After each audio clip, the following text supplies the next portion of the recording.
Ito ang makatindig balahibong pinagdaanan ng isang dalaga mula Misamis Oriental na sinapian di umano ng hindi lang isa, kundi ng libo-libong mga demonyo.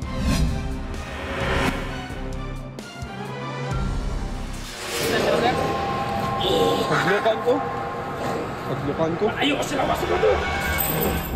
Isa ito sa pinaka-nakakakilabot na nakunan ng video. Parang nag-levitate o lumutang sa hangin ang isang binata sa Coronadal, South Cotabato noong 2023. Nakapanindig balahibo talaga nung nakita namin na lumulutang. Paglukan ko.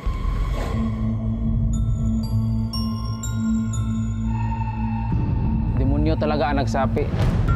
Siya si Mateo na sinaniban di umano noon ng demonyo. Hindi naman first time na nangyari sa akin yun. Mahirap. Bakit nga ba ako yung pinipili nila para lamang saktan yung sarili ko? Naitampok na ito noon sa gabi ng lagim ng KMJS sa TV. Tumalima ang mga paring exorcist mula Charismatic Episcopal Church ng Hingoog City, Misamis Oriental na sina Father Rex Manlantao at Father Azul Lambatan. May God uproot and cast out from these objects all power of Dikas mihi nomen tuum.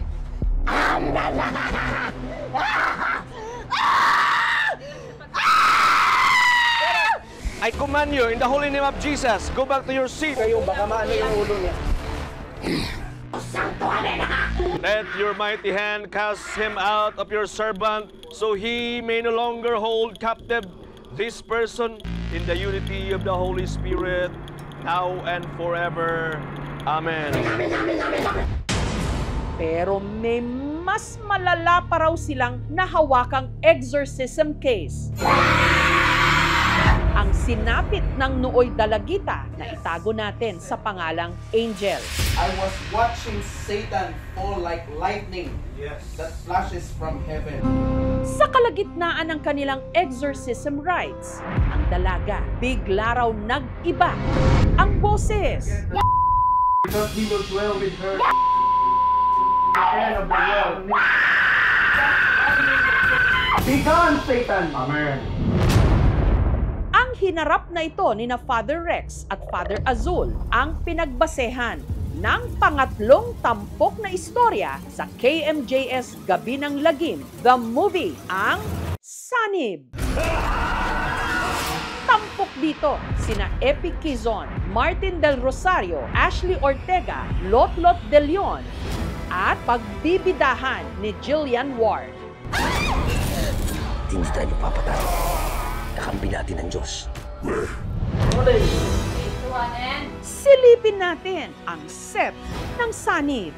So andito tayo sa Baras, sa Rizal, kung saan nag-shooting yung isa sa mga segments ng Gabi ng Lagim, the movie.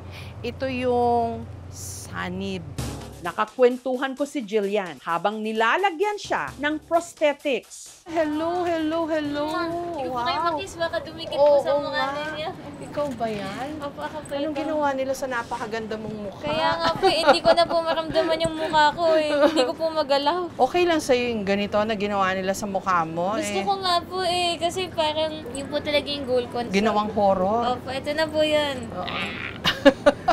Kamusta ba pagganap mo? Sa totoo lang po, medyo challenging po talaga siya kasi nakakapagod po siya physically, pati po mentally. Pero na-enjoy ko po siya. Kahit si Jillian mismo natakot ha, Kasi sa sarili niya. Siya. Oh, wow! Alin ang totoo dyan? Ako po. Ikaw yan. Ito yung ginawa nilang parang mold mo. Ang pagbuo ng gagamiting prosthetics ni Jillian, inabot ng siyam-siyam. 3 oras bago siya makapag-take. Ganyan kahirap gumawa ng prosthetics. Anong material yung ginamit? Silicone. Yung ginagamit po natin, kung ano ginagamit sa Hollywood. Paano nyo pinaghandaan tong papel na ito? Nagulat na lang ako na ito yung role na physically and mentally draining pala. Kasi ang hirap imagine na yung demon nasa harapan mo mismo. Mapatawad ang Diyos sa lahat ng lumalapit sa kanya! syempre si Epi, matagal nang established to. We make it a point that we pray even before we start working. Parang may open me gates para... Yeah, diba? yeah. Because of the topic. Humingi lang kami ng protection. Naalala ko ang gabi na lagyan. Bata pa lang ako. Inaabangan ko na yun sa TV. Tapos after nun, one last sigaw. Ang Sanib, ang kauna-unahang pelikula na ididirect ng mahusay na TV director na si King Mark Baco. Si King, naging director ko sa Spills dati sa KMJS, no? Oo. Anong nangyari? Napunta ka sa horror. Long story ma'am, pero kasi drama na rin po ako sa News and Public Affairs. Yan, yun lang. Napaka-challenging ma'am, but worth it naman po. Iba yung horror na papakita namin dito. Medyo ma-action kasi may mga levitation na sabay-sabay. Nga nakikita ko nga may naka-harness kasi may levitation scenes itong segment. The scarier, the better. Ngunit ang mas nakakatindig balahibo na isipin na ang kwento ng Sanib sa KMJS Gabi ng Lagim the Movie hango sa tunay na karanasan ng dalagita noon sa bayan ng Hingoog sa Misamis Oriental, si Angel. Almost 2 years na nangyayari yun sa buhay ko, na naposes pa ako at nagpakita yung mga creatures, physically and emotionally. Burnout po ako noon at hindi po kaya ng katawan ko na tumayo sa another morning, another possession day na ipina-face ko po. 13 anyos lang daw si Angel nung una di umano siyang sinaniban.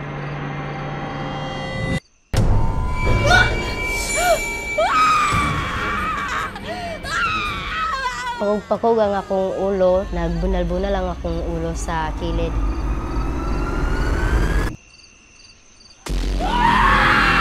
Nangyayari nang lumilipad yung katawan, full body po. Ano nangyari sa'yo? Hanggang humingi na ng tulong si Tere sa kanila noong pura paroko na si Father Rex. Yon ang kauna-unahang exorcism rite na ginawa ng pare.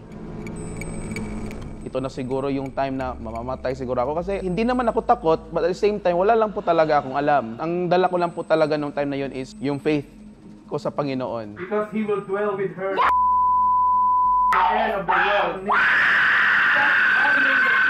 Be gone, Satan! Amen. Pero pati si Father Rex, parang gusto daw gantihan ng mga kinalaban niyang demonyo.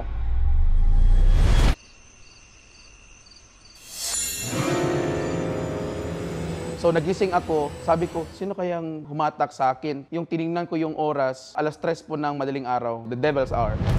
Ang inakala nilang payapa ng si Angel, ginambala raw ulit ng mga kampon ng kadiliman.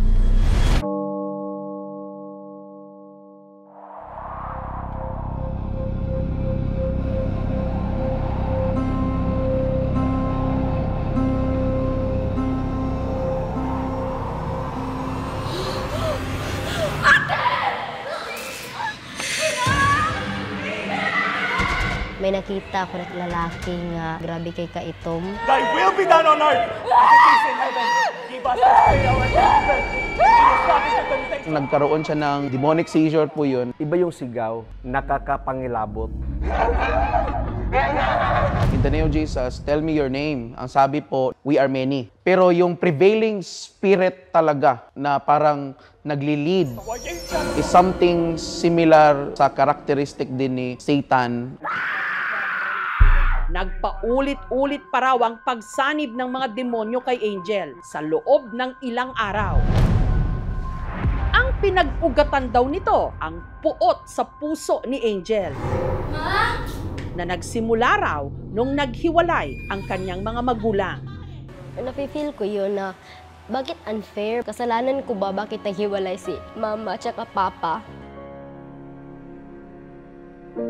Pero sa kanyang pagpapatawad at tibay ng pananampalataya, nasa mabuting lagay na raw ngayon si Angel. Faith ko po sa Panginoon ay mas lalong lumaki. I continue to active my ministry. Hindi po ako nawala ng pananampalataya po sa Panginoon. Kung meron man sigurong mga doubts sa buhay ko nung time na yon about God. Itong case na to ang nagbigay ng daan na mawala yung mga doubts na yon. Pero paano nga ba napagtagumpayan ni na Father Rex at Father Azul ang pagtaboy sa mga demonyong sumanib kay Angel? Yan ang sabay-sabay nating pakaabangan sa mga sinihan simula November 26 sa KMJS Gabi ng Lagim, The Movie.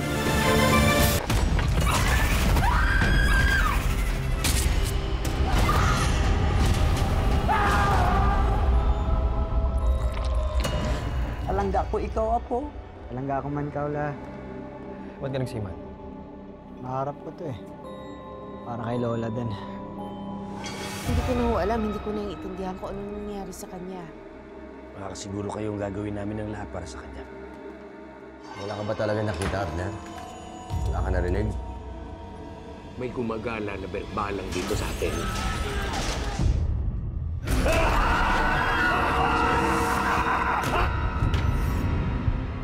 Ang mga nangangambang puso't isip, ginagamit yan ng demonyo para kumapit sa kaluluwa ng tao. Alam mo kung sino yung dapat mong ipagdasal na hindi mo makita? Si Pochong. Kumakain ng patay, may mata ng pusa, may pakpak ng pangke, lumalakas kapag kabilugan ng buwan. Mag-iingat ka sa masusunod mo sasabihin. You know about the Pochong? Please refrain from talking about Pochong. Do not attract its attention. Father Rex, yan po bang pinakamatinding sanib na naharap ninyo? Hindi ako titigil hanggang hindi ako nakapaningin. Hindi tayo papatay. Kakampi natin ang Diyos. Huwag sumapakita sa akin! Ha? Masusunod ang kaluluwa mo, Silvierno! Mapatawad ang Diyos sa lahat ng lumalapit sa kanya!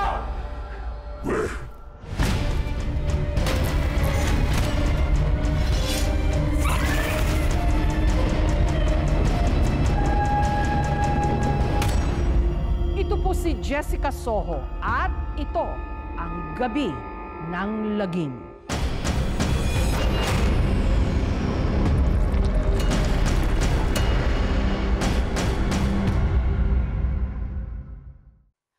Thank you for watching, mga kapuso. Kung nagustuhan niyo po ang videong ito, subscribe na sa GMA Public Affairs YouTube channel.